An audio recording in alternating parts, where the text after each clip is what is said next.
It's okay to be sad.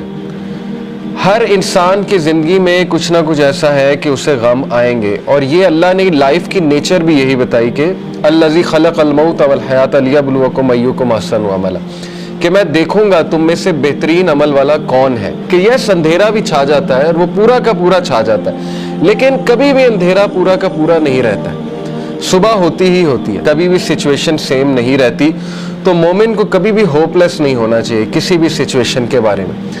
Hope ہی ایک ایسی چیز ہے نا جو انسان کو زندہ رکھتی ہے. تو اللہ تعالیٰ ہوپ دلا رہا ہے. یہ اللہ کے الفاظ ہیں، یہ کسی انسان کے الفاظ نہیں ہیں کہ اللہ تجھے نہیں چھوڑ سکتا، نہ اللہ تجھ سے ہیٹڈ کرتا ہے.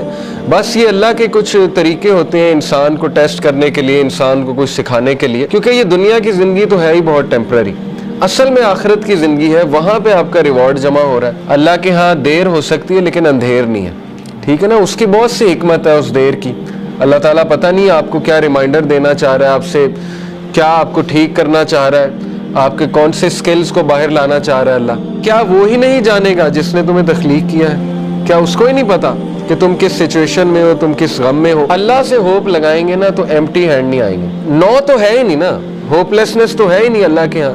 اس لیے یہ شیطان ہوپ لیس کرتا ہے بندے کو آ کے کہ جی تجھے تو یہ ملا ہی نہیں، پتہ نہیں اس کے بدلے اللہ نے کیا دینا ہے. تیرا رب تجھے اتنا دینے والا ہے انقریب کہ تو راضی ہو جائے گا. جو بندہ خود پین میں ہوتا ہے نا، وہ پھر دوسروں کی بڑی زبردست مدد کرتا ہے. تو غم کو بری بات نہیں ہے، ٹھیک ہے نا، غم کو سزا نہ سمجھیں. غم جو ہے یہ تو روحانیت کی سیڑھی ہے. اس روحانیت کی سیڑھی پہ چڑھ کے انسان کا جو ہے وہ دل نرم ہوتا ہے، پھر وہ دوسروں کا غم فیل کرتا ہے اور پھر وہ دوسروں کے لیے کچھ کرتا ہے. دیکھیں نا، جن سے اللہ ناراض ہوتا ہے ان کو تو یہ سائن ہی نہیں ملتے، وہ تو فل مزے میں ہوتے ہیں. ان کو نہ کوئی مصیبت آتی، نہ کوئی پرابلم آتی. جیسے اللہ کے نبی صلی اللہ علیہ وسلم کو اللہ نے کہا کہ ان کا جو مزہ ہے، ان کا کھانا پینا، ان کی عیاشی آپ کو دھوکے میں نہ ڈالے. یہ اللہ تعالیٰ ان کو ڈھیل دے رہا ہے، یعنی اللہ ان سے اس حد تک ناراض ہو چکا ہے کہ اللہ ان کی کیئر ہی نہیں کر رہا. جس شخص سے اللہ ناراض ہو جاتا ہے تو پھر اللہ کے نبی نے کہا کہ پھر اللہ تعالیٰ اس کی وہ بھٹکتا رہے اور وہ جس وادی میں مرے اللہ کو اس کی کوئی فکر نہیں ہے.